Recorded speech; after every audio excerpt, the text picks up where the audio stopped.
ఎక్కడైతే amount involved more than 25 lakhs or more than 4 victims ఉంటారో అలాంటి కేసెస్, అలాగే depositors act cases, bank frauds, అలాంటి ఇంపార్టెంట్ కేసెస్ అన్ని కూడా ఎకనామిక్ అఫెన్సెస్ వింగ్ లో ఇన్వెస్టిగేట్ చేయడం జరిగింది. ఈ వింగ్ లో మనం చూసినట్లయితే పోలీస్ స్టేషన్స్ లో బుక్ అయినటువంటి ఇలాంటి ఇంపార్టెంట్ కేసెస్ ను ట్రాన్స్ఫర్ చేసి ఫర్దర్ గా ఇక్కడ స్పెషలైజ్డ్ ఇన్వెస్టిగేషన్ చేయడం జరుగుతుంది ఎకనామిక్ అఫెన్సెస్ వింగ్ లో. 2021 లో చూస్తే అనేక ముఖ్యమైనటువంటి కేసెస్ ని ఇన్వెస్టిగేట్ చేయడం జరిగింది. దీనిలో ముఖ్యంగా ఇందాక సార్ చెప్పినట్లు షేరింగ్ బైక్ ఎకానమీ ఫ్రాడ్, దీనిలో మనము 4 అక్యూజ్ని అరెస్ట్ చేశాము. ఇది ఒక అప్లికేషన్ ద్వారా ప్రజల్ని ఎక్కువ అమౌంట్స్ డిపాజిట్స్ వస్తాయి ఎక్కువ మొత్తంలో అని చెప్పేసి వాట్సాప్ లో మెసేజ్ పంపి దాని ద్వారా అనేక అమౌంట్స్ రేజర్ పే యాప్ ద్వారా వాళ్ళు వసూలు చేసి మోసం చేయడం జరిగింది. దీనిలో మనం అక్యూజ్ని 4 అక్యూజ్ని అరెస్ట్ చేశాము. అట్లాగే వాళ్ళ బ్యాంక్ అకౌంట్స్ అన్ని కూడా ఫ్రీజ్ చేయడం జరిగింది. ఈ కేసు ఇంకా ఫర్దర్ ఎవిడెన్స్ కలెక్ట్ చేసి ఛార్జ్ షీట్ చేయడం జరుగుతుంది. తర్వాత ఎంటస్ వివా అని చెప్పేసి దీనిలో multi level marketing scheme case ఇది.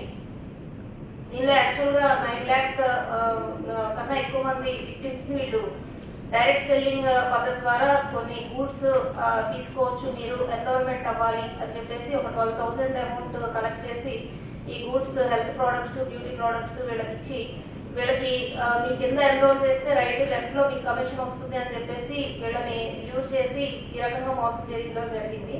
దీనిలో more than 1,500 crores amount involve అయింది. 9 lakh victims ఉన్నారు. ఈ కేసులో మనం అందరినీ 24 members అరెస్ట్ చేసి అందరి మీద ఒక 4 members మీద పీడీ యాక్ట్ ప్రపోజల్స్ కూడా పెట్టి పీడీ ప్రొసీడింగ్స్ ఇష్యూ చేయించడం జరిగింది. ఈ కేసు ఛార్జ్ షీట్ కూడా చేశాం. తెలంగాణ గవర్నమెంట్ తర్వాత సైబరాబాద్ పోలీసు ఉమెన్ పట్ల వాళ్ళ సేఫ్టీ ఆఫ్ ఉమెన్ గురించి చాలా పర్టికులర్ గా ఉంటారు కాబట్టి దాని మీద చాలా ఫోకస్ ఉంటుంది. సో మనకి షీ టీమ్స్ అన్నది తెలంగాణ గవర్నమెంట్ ఫామ్ అవగానే షీ టీమ్స్ అనేది రావడం జరిగింది. మనకి సైబరాబాద్ లో 2014 డిసెంబర్ నుండి మనకి షీ టీమ్స్ మనకి పెట్టడం జరిగింది. సో మన దగ్గర ఇప్పుడు సైబరాబాద్ లో 11 టీమ్స్ నిరంతరం వర్క్ చేస్తున్నాయి. ఈ షీ టీమ్స్ ద్వారా మనము చాలా మంది లెగల్ ఆపరేషన్స్ ద్వారా పట్టుకోవడము, తర్వాత కౌన్సిలింగ్ చేయడము, తర్వాత అవేర్నెస్ ప్రోగ్రామ్స్ చేయడము, ఇటువంటి యాక్టివిటీస్ చేస్తూ ఉంటాము. సో ఈ స్కీమ్ లో మనకి ఒక ఎస్ఐ కానీ ఏఎస్ఐ కానీ లీడర్ గా ఉంటారు. తర్వాత 2 ఉమెన్ పీసీస్ 2 మెన్ పీసీస్ ఉంటారు. ఉమెన్ పీసీస్ ఏమో విక్టిమ్స్ తో మాట్లాడడానికి, మెన్ పీసీస్ ఏమో రెస్పాండెంట్స్ ని పట్టుకోవడానికి అవసరం పడతారు కాబట్టి వాళ్ళు కూడా పార్ట్ ఆఫ్ ది టీమ్ గా ఉంటారు.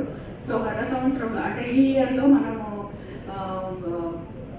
మనకి యాక్చువల్లీ టోటల్ పెటిషన్స్ వచ్చి 1635 పెటిషన్స్ వచ్చాయి. తర్వాత దీంట్లో మనము ఎక్కువగా రెస్పాండెంట్స్ ని కౌన్సిలింగ్ ద్వారా వాళ్ళలో మార్పులు తీసుకురావాలి అని చెప్పి మనం ప్రయత్నం చేస్తుంటాం. కాబట్టి గత సంవత్సరం కంటే ఈ సంవత్సరంలో ఎఫ్ఐఆర్స్ తగ్గినాయి, అదేవిధంగా పెట్టి కేసెస్ కూడా తగ్గినాయి. సో మాక్సిమం ఎవరైతే మనకి టీచింగ్ చేస్తూ బస్ స్టాపుల్లో పబ్లిక్ ప్లేసెస్ లో దొరుకుతారో వాళ్ళని తీసుకొచ్చి కంపల్సరీగా కౌన్సిలింగ్ అది చేసి వాళ్ళలో మార్పు తీసుకురావడానికి షీ టీమ్స్ ప్రయత్నం చేస్తూ ఉంటాయి.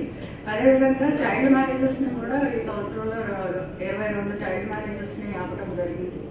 అవేర్నెస్ ప్రోగ్రామ్స్ కూడా 4034 అవేర్నెస్ ప్రోగ్రామ్స్ చేసి దాంట్లో దాదాపు 2 లక్షల మందికి అవేర్నెస్ అనేది కల్పించడం జరిగింది. మరణించిన వారి సంఖ్య తగ్గింది. అదే 2019కి మనం పోలిస్తే దాదాపు 12% ఈ ఫేటల్ యాక్సిడెంట్స్ తగ్గినట్టు మనకు తెలుస్తుంది. టోటల్ యాక్సిడెంట్స్ పోయిన సంవత్సరానికి కంపేర్ చేస్తే 18% పెరిగినట్టు కనిపిస్తుంది. దీనికి ముఖ్య కారణం సైబరాబాద్ లో ఈ సంవత్సరము ప్రతి రోడ్డు మీద జరిగే ప్రతి చిన్న ప్రమాదాన్ని కూడా ఆన్ రికార్డు తీసుకువచ్చి రోడ్డు ప్రమాదాల విశ్లేషణకు మంచిగా డేటా బేస్ క్రియేట్ చేయాలనే ఉద్దేశంతో ప్రతి కేసుని కూడా రిజిస్టర్ చేయడం ద్వారా ఇది జరిగింది అని కనిపిస్తుంది. మనం రోడ్డు వారీగా ఈ రోడ్డు ప్రమాదాలను చూస్తే జాతీయ రహదారులు అంటే నేషనల్ హైవేస్ పైన అతి ఎక్కువ అంటే 232 ఫేటల్ యాక్సిడెంట్ జరిగితే 247 మంది చనిపోయారు. ఇది పోయిన సంవత్సరానికి కంపేర్ చేస్తే 40 డెత్స్ తగ్గినాయి. తర్వాత 35 ఫేటల్ యాక్సిడెంట్స్ తగ్గినాయి నేషనల్ హైవేస్ పైన. దీనికి ముఖ్య కారణం మన సైబరాబాద్లో ఉన్న అతి ముఖ్యమైన నేషనల్ హైవేస్ పైన ఈ నేషనల్ హైవే పెట్రోలింగ్ టీమ్స్ ని ఏర్పాటు చేయడము జరిగింది. దాని ఫలితం ఇది అని మనం అనుకోవచ్చు. మన శంషాబాద్, మేడ్చల్, తర్వాత రాజీవ్ రహదారి, తర్వాత మొయినాబాద్, చేవెళ్ళ, వికారాబాద్ రోడ్డు, ఈ హైవేస్ పైన మన రౌండ్ ది క్లాక్ 24 అవర్స్ మన పెట్రోలింగ్ టీమ్స్ తిరుగుతూ రోడ్డు మీద డేంజరస్ పార్కింగ్ లేకుండా వివిధ అపాయకరమైన సన్నివేశాల్లో వాళ్ళు మధ్యప్రవేశం చేసి అక్కడ ఈ ప్రమాదాలు జరగకుండా కొన్ని చర్యలు తీసుకోవడం వల్ల నేషనల్ హైవేస్ పైన కొన్ని మరణాలు, తర్వాత ఫేటల్ యాక్సిడెంట్స్ తగ్గినాయని మనకు కనిపిస్తుంది. ఓఆర్ఆర్ పైన 39 మంది చనిపోయారు 33 ఫేటల్ యాక్సిడెంట్స్లో. ఇది పోయిన సంవత్సరానికి కంపేర్ చేస్తే అంతే ఉంది. పోయిన సంవత్సరం 26 ఫేటల్ యాక్సిడెంట్ జరిగి 39 మంది చనిపోయారు. ఈ సంవత్సరం కూడా 39 మంది చనిపోయారు. ఓఆర్ఆర్ పైన ముఖ్యంగా ఇప్పుడు చాలా దూర ప్రాంతాల నుంచి డ్రైవింగ్ చేసుకుంటూ నిద్ర లేక అలసటతో డ్రైవింగ్ చేసుకుంటూ డిటెక్షన్ కానీ చూసుంటే total organised crime and interstate criminal gangs 148 కేసెస్లో మనం డిటెక్ట్ చేశాము అండ్ 262 పర్సన్స్ అప్రిహెన్షన్ చేశారు అండ్ 20 crores ప్రాపర్టీ సీజ్ చేశాం. అలానే ప్రాపర్టీ ఆఫెన్సెస్ అంటే హెచ్పి లాంటివి 158 కేసెస్లో 187 మెంబర్స్ని అరెస్ట్ చేశాము. 3.7 crores ప్రాపర్టీ రికవరీ అయింది. అట్లానే డ్రగ్ పెడ్లర్స్ 95 కేసెస్లో మనము 200 మెంబర్స్ని అరెస్ట్ చేశాము అండ్ 12 crores వర్త్ డ్రగ్స్ కూడా పట్టుకున్నాము. రీసెంట్లీ మనం చూస్తే 183 grams cocaine కూడా పట్టుకున్నాము. That is the biggest catch till date. దాని తర్వాత చీటింగ్ కేసెస్ 130 కేసెస్లో 161 మెంబర్స్ని అరెస్ట్ చేశాము. 1.3 crore ప్రాపర్టీ సీజ్ చేశాము. And social vices 519 cases 1687 arrested and 65 lakh property seize. And public health hazardous crimes లో 146 కేసెస్ 180 పీపుల్ అరెస్ట్ చేశాము. 2.5 crores is the seize property. Essential community act లో 177 cases చేశాము. 190 members ని arrest చేశాము. 1.4 crores property seize. మిగిలిన other crimes లో చూస్తే మనం 418 కేసెస్ పెట్టాము. 832 మెంబర్స్ ని అరెస్ట్ చేశాము. It is 5 crores is the total property seize. Total గా మనం చూస్తే ఇప్పటి వరకు 1791 కేసెస్ డిటెక్ట్ చేశాము. 3709 పీపుల్ ని అరెస్ట్ చేశాము. 53.8 crores ప్రాపర్టీ సీజ్ చేశాము. సో మనము కొన్ని ఇంపార్టెంట్ కేసెస్ చూసుకుంటే ఈ క్రికెట్ బెట్టింగ్ కేసెస్ లో మనము ఇప్పటి వరకు స్టేట్ లో ఒక కేసులో హైయెస్ట్ చేశాము విత్ 14 లైవ్ బోర్డ్స్. 14 బోర్డ్స్ తో పాటు 23 బుకీస్ ని 247 mobile phones and 4 tabs and TVs అందరికీ చేశాము అండ్ 93 lakh క్యాష్ కూడా సీజ్ చేయడం.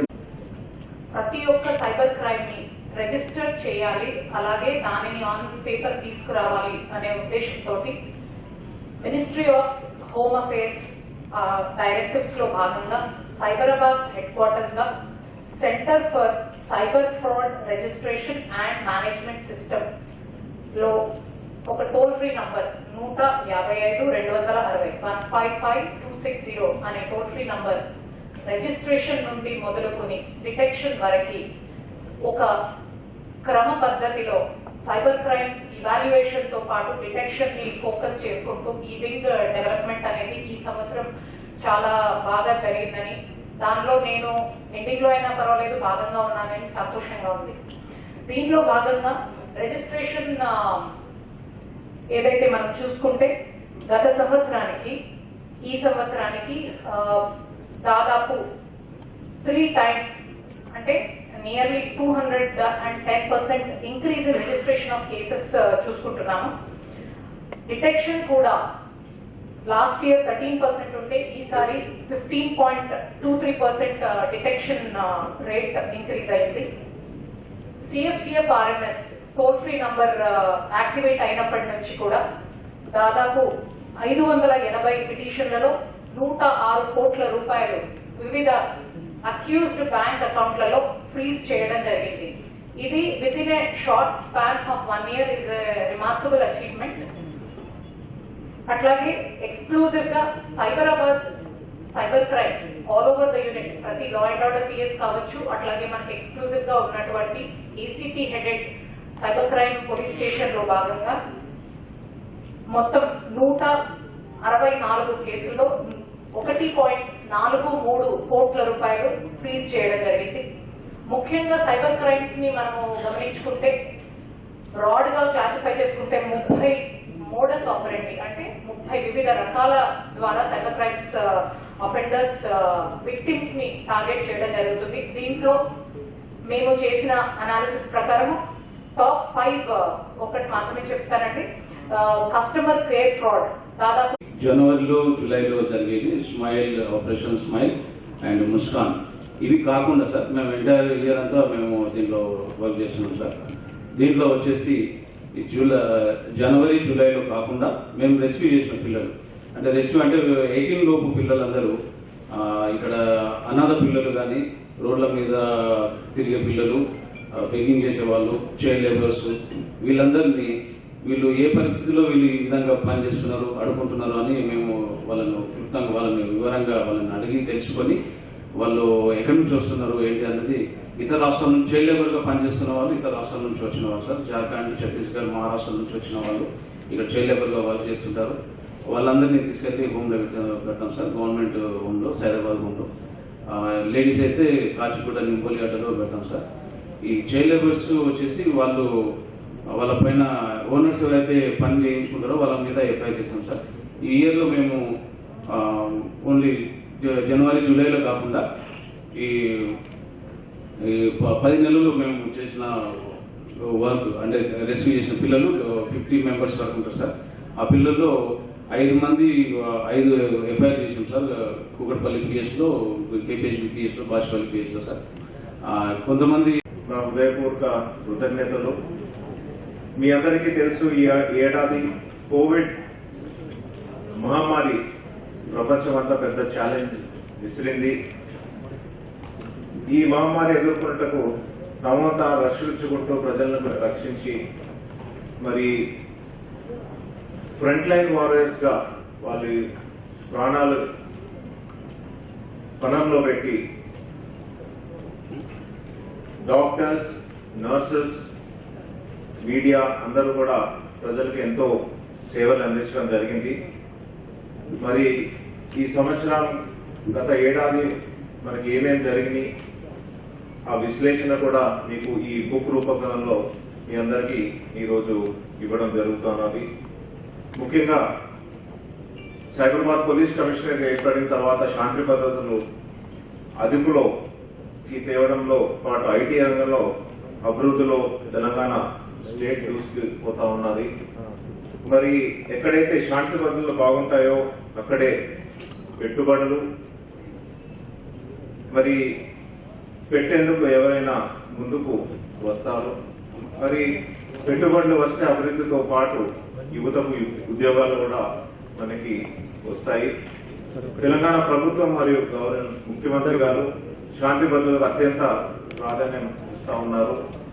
తెలంగాణ రాష్ట్రం ఏర్పడిన తర్వాత పెద్ద ఎత్తున పోలీస్ రిక్రూట్మెంట్, పోలీసులకు మోడర్న్ వెహికల్స్, ఎక్విప్మెంట్, ఇతర సౌకర్యాలు మాకు కల్పించడం జరిగింది. మరి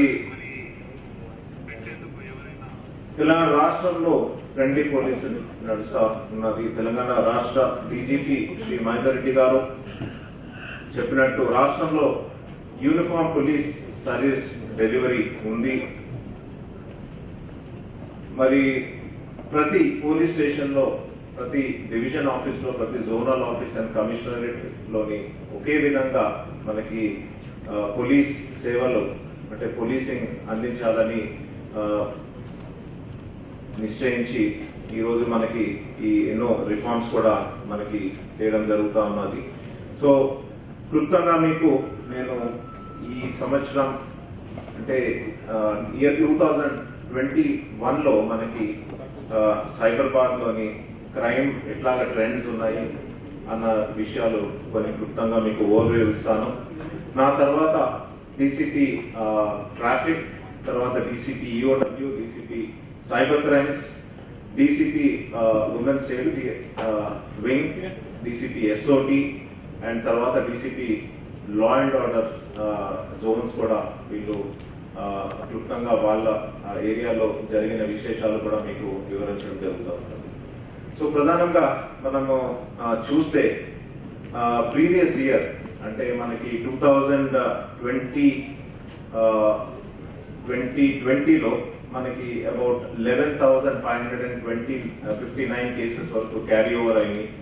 సో ఈ సంవత్సరం మనం చూస్తే 32,869 కేసెస్ వరకు డిస్పోజ్ చేశాం. అంటే అబౌట్ 77.4% వరకు యూఐ కేసెస్ డిస్పోజల్ చేయడం జరిగింది.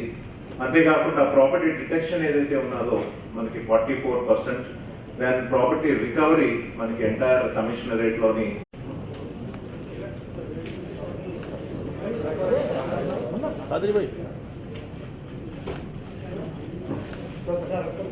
Sir 1 second sir